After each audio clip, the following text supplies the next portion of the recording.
Hello दोस्तों, इस कहानी को पूरा सुने और अपना इम्पोर्टेंट फीडबैक कमेंट बॉक्स में जरूर दे। एक बार की बात है, हिमाचल प्रदेश की हरी भरी घाटियों के बीच बसे सुरमई शहर कांगड़ा में 4 दोस्त रोमांच और उत्साह की साझा भावना के साथ एकत्र हुए। टिंकू, बॉबी, कान्हा और सोनू अपनी मातृभूमि के मनमोहक परिदृश्यों का पता लगाने के लिए उत्सुक होकर महीनों से इस सड़क यात्रा की योजना बना रहे थे। अपनी भरोसेमंद गाड़ी के हुड पर एक नक्शा फैलाकर उन्होंने कांगड़ा से शिमला तक अपना रास्ता तय करने की सोची। रास्ते में मंडी और कुल्लू में रुकने की योजना बनाई। उन्हें नहीं पता था कि उनकी यात्रा अप्रत्याशित मोड़ों से भरी होगी। घर से निकलते ही उन्होंने सबसे पहले कांगड़ा वाली माता के मंदिर दर्शन किए और उनका आशीर्वाद लिया। फिर उन्होंने कांगड़ा में अपनी जरूरत का सामान खरीदा। उसके बाद वे चामुंडा माता मंदिर गए।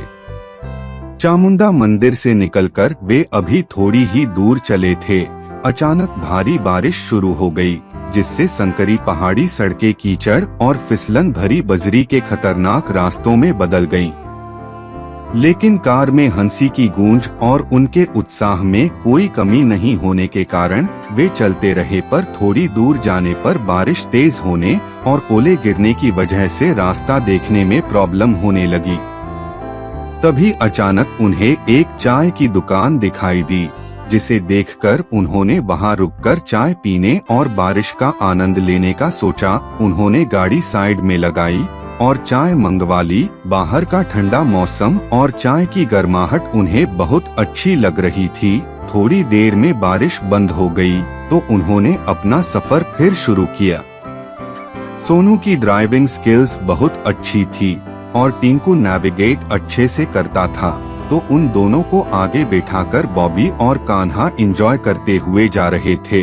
सोनू और टिंकू में कभी कभी बहस हो जाती तो वो दोनों पीछे बैठकर मजे लेते। आगे चलकर उनका स्टॉप आया बैजनाथ मंदिर। ये शिव भगवान का मंदिर है। उन्होंने अपनी गाड़ी पार्क की और मंदिर में दर्शन करने चले गए। मंदिर बहुत ही अच्छा है। जैसे ही वो मंदिर के प्रांगण में पहुँचे, उन्हें अलग सुख की अनुभूति हुई। उन्हें लगा वो अलग दुनिया में हैं। सारी परेशानियां खत्म हो गई। ना आगे की चिंता, ना पीछे का दुख, सब उस पल के लिए खत्म हो गया। जो अब तक शोर करते हुए आ रहे थे, वे एकदम शांत हो गए। उनका सारा ध्यान भगवान की तरफ हो गया। मंदिर में दर्शन करके जैसे ही निकले, चारों बहुत खुश थे कि उन्होंने ये यात्रा की। प्रसाद ग्रहण करके उन्होंने बैजनाथ से थोड़ी दूर महाकाल मंदिर जाने की सोची। महाकाल मंदिर पहुंचकर उन्होंने वहां शिव भगवान, दुर्गा माता और शनि भगवान के दर्शन किए। मंदिर का इतिहास पढ़ने के बाद वे मंदिर से बाहर निकले तो पास ही किसी का अंतिम संस्कार हो रहा था। उन्होंने मरने वाले को प्रणाम किया और उनकी आत्मा की शांति के लिए भगवान से प्रार्थना की और थोड़ी देर वहीं बैठ गए और सोचने लगे, हम जिंदगी में इतनी भाग दौड़ करते हैं, पर आखिरी में हमारे साथ कुछ नहीं जाएगा। उस समय ऐसा लग रहा था जैसे उनको किसी भी तरह की मोहमाया नहीं है। हर तरफ शांति और सुकून था। तभी सोनू उठा और चलने को बोला कि रात होने से पहले उन्हें रहने का भी इंतजाम करना है। वे उठे और भगवान को प्रणाम करके चलने लगे। कुछ समय के लिए वो बिल्कुल शांत थे, जैसे उन्होंने कुछ पा लिया हो। अब उनको भूख भी लगने लगी थी, तो उन्होंने गाड़ी किसी ढाबे पर रोकने को बोला। तो कान्हा, जो कि हर ढाबे को अच्छे से जानता था, उसने बताया कि आगे एक ढाबा है, वहाँ का खाना बहुत अच्छा होता है।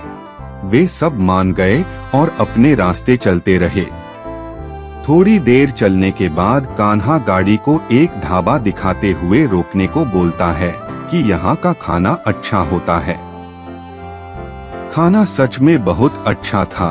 भरपेट खाने के बाद वो निकले। बॉबी बोला, थोड़ी ही दूर सिंसा माता का मंदिर है, वहाँ भी दर्शन कर लेते हैं। वे मंदिर गए, वहाँ दर्शन किए। उनको बहुत खुशी हुई। वहाँ बहुत से लोग अपनी मनोकामना पूरी करने के लिए आए थे। मंदिर से निकलकर जब वे आगे चले तो उन्हें एक नदी दिखाई दी। उन्होंने नदी में जाने का सोचा, पर सोनू उनको रोकने लगा, जिसकी वजह से उनमें बहस हो गई और सोनू नाराज हो गया। फिर सबने सोनू को मनाया और गाड़ी नदी की तरफ मोड़ दी। नदी में उन्होंने बहुत एंजॉय किया। सोनू ने उनको चलने को बोला। जैसे ही वो गाड़ी की तरफ आए, उन्होंने देखा कि गाड़ी का एक टायर फ्लैट हो गया है और वो नदी में है। अब वो नदी से कैसे निकल पाते हैं, इस बारे में जानने के लिए अगले पार्ट का इंतजार करिए।